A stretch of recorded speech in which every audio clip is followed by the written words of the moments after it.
Praise the Lord. பிலிப்பியருக்கு எழுதின நிருபம் 2ஆம் அதிகாரம் 10வது வசனம்.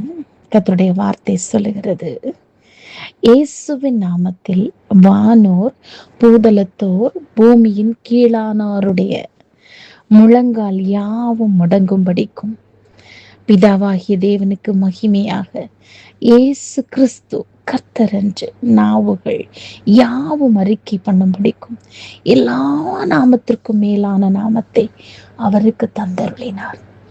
இயேசு கிறிஸ்து இந்த மேலான நாமத்தை பெற்றுக்கொள்வதற்கு அவர் செய்தது என்ன தெரியுமா?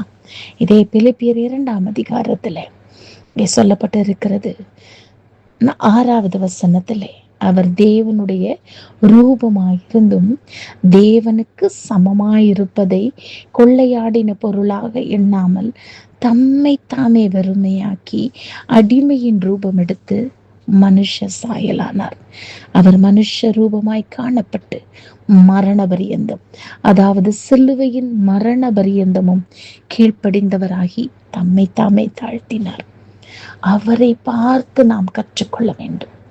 எத்தனை கிருபைகள், எத்தனை வரங்கள் எல்லாம் இருந்தாலும் நம்மை தாழ்த்துவதற்கு படித்துக் கொண்டால் கர்த்தர் நம்மை உயர்த்துவார். ஜெபிக்கலாமா? கிருபை இரக்கம் நிறைந்த நல்ல தகப்பனே, சிலுவையின் மரண பரியந்தம் நிறுமை தாழ்த்துனீங்களே அப்பா, அந்த தாழ்மை எங்களுக்கு கற்றுக் கொடுக்கிறீங்க. உமக்கு ஸ்தோத்திரம் ஆண்டவரே. முடிவு பரியந்தம் விசுவாசத்திலே நிலை நிற்க, பெருமைக்கு விலகி ஓட கிருபை தாங்க. துதியும் கனமும் மகிமையும் ஒருவருக்கே ஏறெடுக்கிறோம். இயேசு கிறிஸ்துவின் நாமத்தில் பரிசுத்த ஆவியானவருடைய ஒத்தாசையில் கேட்கிறோம் எங்கள் ஜீவனுள்ள பிதாவே, ஆமென். ஹல்லேலூயா.